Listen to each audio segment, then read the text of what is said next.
You know what it is, bro talk in the building. I'm Parlay Hunter, that's Life of D Green, and we have a special guest with us today, Becca George, a licensed mental health therapist. Hi, thanks for having me. I appreciate it. I'm excited to be here. We are truly welcome. We're truly welcome. And Yeah, so, go ahead, Lamar, go ahead. oh yeah, we're excited to have you. I mean, we like to have guests on as much as we can, and just starting off the year, we've only had a couple, but yeah, you're one of the first, and we're really excited to talk. Awesome. Yeah, I'm excited to be here. I love that you guys are doing stuff on mental health. Like that's amazing. Indeed. I always tell Lamar, Parlay Hunter that, the mental health in our age group, our generation is kind of the kickoff now that we see, more and more people are, coming out and being open about where they're at in life and things like that. So it's a good thing to talk about, and it definitely hits home for me, and it's very timely today. I will add even go further to add that. So I'm excited about this one, and I'm just gonna kick it off. Is it okay if I call you Miss George? Is that a problem? If not, it doesn't matter what you call me. Cool. I'm just, I'm my mother raised me well, so respect. I get it. Being polite. Yes, ma'am. I'm not that old though, but you can call me whatever. So, my first question to you is, how did you find your purpose and kind of where about, if you want to rewind the clock, and how you got all started in the business? Yeah, so I have been a therapist I think I finished grad school like 14 years ago. So it's been a long time. I've been in therapy for a long time. I honestly, I thought that I was going to go into medicine. I thought I was going to be a pediatrician. And then just decided that I really wanted to work with people who had trauma. So I had some childhood trauma that kind of messed with my head, and also, just had a lot of issues with the way that I viewed myself, had a lot of rejection issues, and really hated myself, and was like, man, if I could help other people to walk through this, then maybe I would be given back to people in some way. So I started studying it, fell in love with it, and realized very quickly that it is definitely a calling that you have to have in your life in order to do it, because it's not an easy job. But I love being able to hold the hand of people as they go through some of the hardest times in their life, and be able to be an impact and an influence in their life when they need it. Yes, ma'am. Yes, ma'am.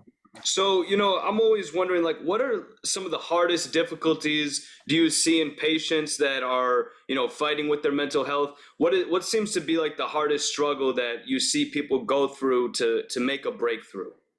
Honestly, it's so different now with COVID. So the whole world is different now after 2020. Whereas before, I feel like I had a lot of people who, they could manage, people who had anxiety and depression, they could manage, they were doing okay. But after the world shut down, now it's like those people who were struggling, just kind of like that were doing okay, are no longer doing okay. And so I think that we have people who were doing great that are just now surviving, right? So I think we have to, first of all, identify and deal with that. The fact that people are just overall not that great right now, as a country, as a world. I mean, I'm sure in other places of the world as well, but just that people who used to be okay are not okay.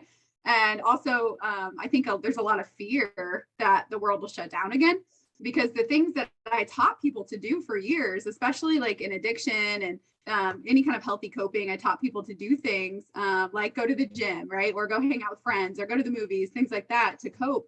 It all stopped as soon as COVID happened, right? Where that's why we had a lot of relapses and a lot of suicide and a lot of homicide and a lot of divorce. And it was because they couldn't do those things. So really just getting America stabilized again has been we're just in this triage situation where it's all the people that are bleeding, we got to deal with them first before we can get back on track with where we were at before. That's good. That's good. My next question, I read your bio, and I'm a big advocate, especially this year. And our this is really our first season going official. We just started our business officially. Our media group last week just became official, but we've been on the podcast. Thank you. We've been on doing podcasts now for about 2-3 years, but I've been more of the advocate to bring in, I read your bio, the faith aspect and having a foundation of faith. And I'm a big believer in this book right here. This is the greatest book in the world. And so, coming from a fellow believer in Christ, how does that aspect play in your with your clients, or just in your work? Because you deal with people that don't believe the same thing, and you don't want to. My thing is, I never want to push church and push religion, because it's not about religion. It's a relationship with God, a relationship with Jesus, a relationship with the Holy Spirit. And so how does that aspect play in your life and in your business and even in your family? Yeah, I love you're about to preach. I love it. I love it. So this is a great question, because that's actually one of the reasons I decided to start a coaching company this year instead of therapy. So I feel very limited with what I can do in therapy, because there's a licensing board that tells me what I can and can't do. And I'm only able to see clients in the state I'm licensed in and those types of things. And so I just decided, you know what, like I want to be able to bring faith into it more, because I just think we're more than just mental beings. We're also physical and spiritual beings, right? And so I started a coaching company where I say I can utilize the expertise and education I have in therapy and coach you, right? So do more of coaching versus going into your past. And that's when I kind of incorporate more of the spiritual piece of it. I always tell people, look, I come from the lens of Christianity. That's my heart. That's who I am. It's very hard for me to separate that. But if somebody says, I just don't believe in God, I have no faith, I have a different faith, what I do is I tell them, like, hey, if you're so comfortable working with me, totally fine. And we just won't talk about it. You know, we'll talk about what their faith is. But I'm never going to change my faith or water it down. I just will be quiet about, you know, I'm not going to push anything on anyone. Right. But basically I will tell people, like, hey, this is where I stand. Now in therapy, it's a little different, because I always take it just a clinical perspective, unless they come to me and say, hey, I want to incorporate Christ into this. Can we do that? Now I've had clients sometimes be like, I want to incorporate, you know, some other kind of religion. And then I say, hey, I think it'd be best for you to go find another therapist who can do that better for you, because I just am not that person. Yeah, I love that, standing on your convictions, and that's awesome. And that's it's a huge part of who I am. Like I can't separate it. You know what I'm saying? Like I'm a believer, and that's just, you know, a big part of me. And so like I want to teach people. I felt like I had this, like I was walking around with this antidote to poison and couldn't tell anybody about it, right? At least encourage people. And I always pray for my clients, and always, you know, people will know, like I'll say things like, are you asking me as a therapist or as a person? Because if you're asking me as a person, I'm going to bring God into it. You ask me a therapist, I'm going to be clinical about it, right? But I try to do everything that I do in my life, you know, through the lens of the word. That is awesome. That is awesome.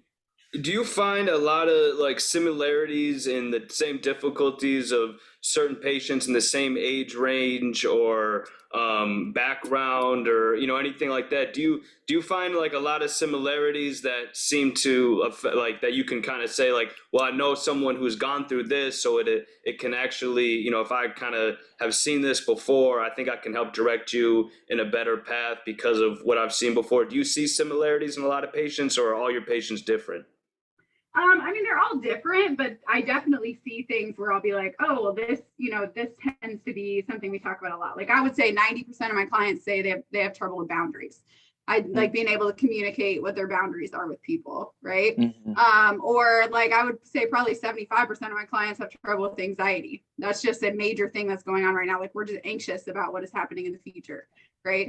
So there are those things. Now I specialized, when I first came out of school, I specialized in sexual trauma and sexually maladaptive behavior. So I dealt with both the sexual victims as well as the sexual trauma victims as well as the perpetrators. So I worked in a prison for a while.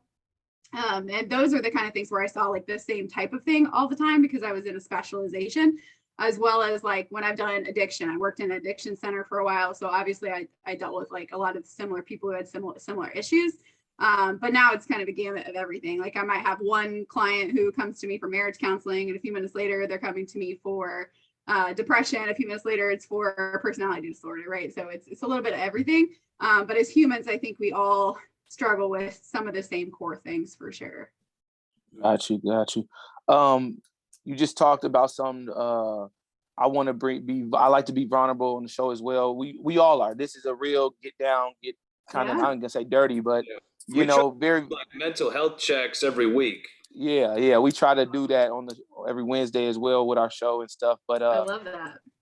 I've recently been speaking probably in the month of May a lot about one of my things with my audience, I'll be vulnerable, is my social anxiety, like going out to bars, going to clubs. And I think that fits too with how I'm drawing closer to God, that I'm detaching myself from that world, that secular world. But at the same time, I like to enjoy life, have fun with friends and stuff, do it responsibly.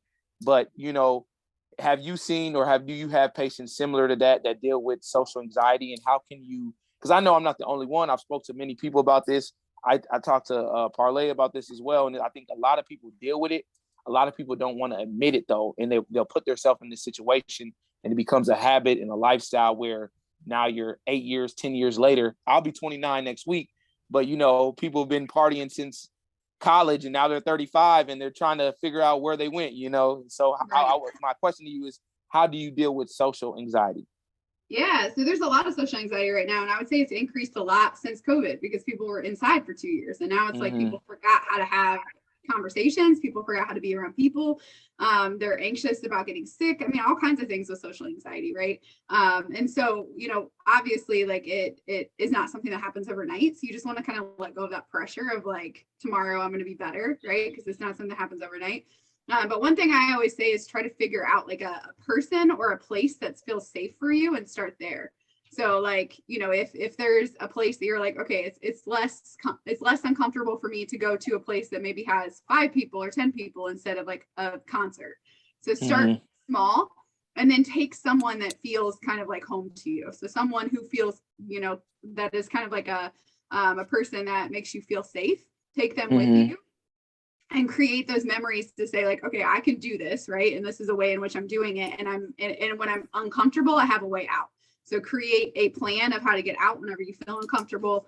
And then, you know, make sure that you're realistic about your expectations. You know, that you say, okay, we're going to do this one time this month, right? I'm not going to necessarily Mm-hmm. do it or one time every other week or something like that.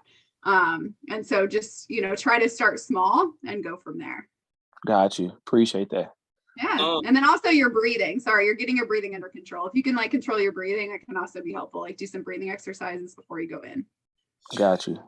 You know, that's funny you brought that up because, like, I always felt like whenever I read stuff about meditation and breathing before you do things, like it always takes like before you have to make a decision, like you have to, you know, breathe and and like time slows down a little bit. So that's funny that you just said that because, yeah, that breathing actually helps with anxiety. So It's much. weird how Mhm. much breathing helps. I've actually noticed that this last year is whenever I have anxiety, I breathe or you know, or if I'm under pressure or anything, I just stop and breathe and it brings me back to a state of meditation. So I also will like when I meditate, I'll kind of meditate too. So that's kind of funny how that works. But I also was going to ask you because I've noticed that over the years we get really attached to our cell phones and we're always like, you know, using them all the time. There's so much screen time. I use it for work, so I'm looking at my cell phone all day basically. And then I've noticed that when I get anxiety, I what helps is I actually pulling out my phone and pretending to like use it even though I don't have any actual use for it. I was just wondering what you thought about that. So it sounds like that's become like a security blanket for you, something that, you know, kind of grounds you and makes you feel like you're secure. That's not necessarily the most healthy thing in the world because obviously that's probably something you want to probably implement something that's going to be better for you in the long run. But it's good that you found something that you can utilize that is going to calm you down. So I would suggest if you're going to grab your phone, do something like get a calming app, get a breathing app, get, you know, something that can help you to actually do something good. Because if you just grab your phone and you look on social media or you do something like that, then it's actually probably not very helpful for you because your mind is still going to be on overload and you're not actually going to be doing anything that's going to be helping you with your anxiety.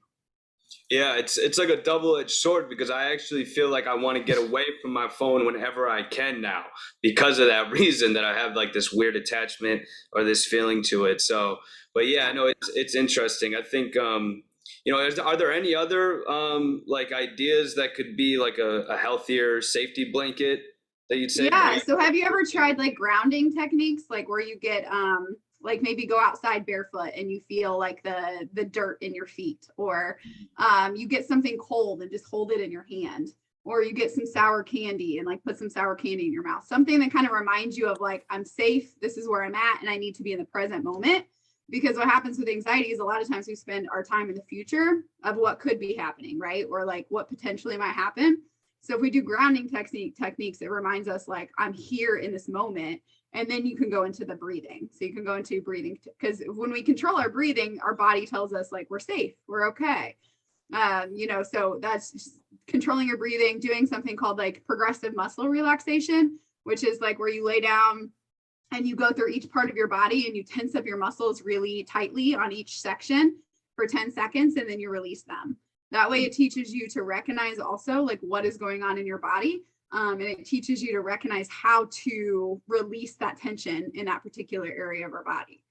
So that's also a good thing. Obviously meditation, if that's something that you believe in, prayer, any of those things that you can do, even if you want to have like some people have like hoodies, right? Or things that blankets that make them feel kind of more safe and comfortable. You don't want to rely on those entirely. But if you can, do those things while you are doing something else that's helpful, you can start to teach yourself to just do the helpful thing, like the breathing, the meditation, the prayer, those types of things. Yeah, I think I'm gonna try chewing gum and breathing. Yeah. Yeah, he definitely needs to chew some gum, but yeah. My next question is I have a term with another friend, but Parlay knows this term too. It's called, we call it all connected, everything being all connected. I'm big on root causes and the root of everything. You spoke about childhood trauma, and I believe, and I tell everybody, I'm not a therapist, but I always say who you are and what your personality develops is, or whatever the trauma is, you have to go back in time to know what caused all this stuff. So if you mind, if this is a safe space for you to kind of share with the audience a little bit about your childhood trauma or anything you had to overcome from your past that was in your adulthood, where you're like, what is this coming from? And then you finally got the revelation from God as well. Practically, you figured it out and kind of got through it, Yeah. So I don't share like details usually about my childhood trauma, but I will share that like as the traumatic event happened, it caused me to start to really see myself differently and see myself in this this way that was really unhealthy. I also have always had a weight problem. So when I was like 6 years old, is when I started like realizing I was overweight. And I think I went to Jenny Craig when I was like 9 for the first time, right? Always been a chunky kid, always been overweight. And because of that, I also, started putting myself in positions that were uncomfortable for me. Like I started, at a young age, like, dating and being with guys that were really abusive to me because I felt like, oh, I'm overweight, so I don't deserve any better than that, right? And so started really like setting myself up for abusive relationships young. And so then I have had this perpetuation cycle of abusive relationships in my life. And it wasn't until almost 2 years ago, I finally got out of the one where I thought for sure he was going to kill me. I packed up my car with what I could fit in my car, left in the middle of the night, drove from Indiana to Florida, started my whole life over again, and recognized I was doing something that was drawing these men to me, right?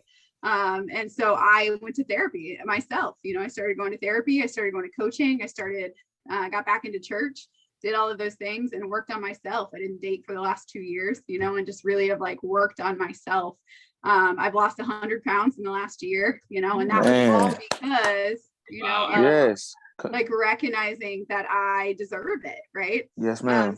And it really goes all the way back to when I was a child and felt like this is what I deserve. I deserve to be abused. I deserve to be hurt. I deserve to be these things. And I continued to tell myself that. So I had put these labels on myself of ugly and less than and inferior and all of these things. And so I was allowing people to treat me that way instead of saying I need to change that. So I followed the pain all the way back to where it originated, allowed God to heal me, went to therapy, did all the hard work, and now I'm finally in a good place in my life. So it's taken a long time, but that's where I know that I can help other people walk through this process as well. That's amazing. And I like to say too, people say that's lost time, but it's really not, because when we know as believers of Christ, that's a part of the plan. Yep. Because you got to be able to see it. And I'm just being real.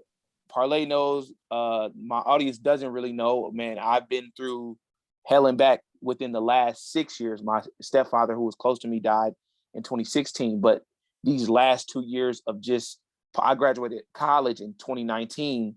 And from there, now the pandemic, and now where I'm at, it's like, there's been so many loops and turns. So I can definitely relate to your story. And I'm in that process. I'm not fully there, but where you're talking about, I'm getting there definitely. And I think it's another thing that I was going to ask you about. you know, people taking risk in life, and risk sometimes can be overlooked as a bad thing. And how do you feel about that? Especially like how you said you moved from Indiana to Florida and you knew that was for the better of your life, and how that maybe kind of changed your mental. How was that move for you? It was a huge risk because really I didn't know anyone. I moved here. I took my daughter and moved here, and her dad lives here, and he and I have a really good relationship. And so I thought she can be here, you know, to get closer to her dad. And also if this guy comes after me and kills me, you know, that'll be safe for her to be here.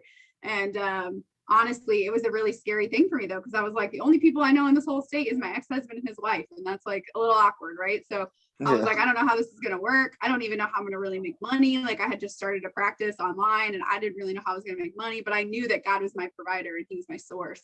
And so I was like, you know what, I have to get out of this. And I also knew that if I stayed where I was, he was going to kill me, period, you know? And so I was like, I have to get out. And so I recognized that even if I would have stayed in this general area, I would have gone back to it, because we go back to what we know and what we're comfortable with, even if we don't want to. I kept going back. I tried to leave him many times, but he would either scare me back or I would be like, I can't do this on my own. I got to go back. Right. So, because he had convinced me so much that I was worthless, that there would be no one else who would ever love me. And so, you know, just recognizing like I have to take this big of a risk, because apart from that, I don't think I can survive.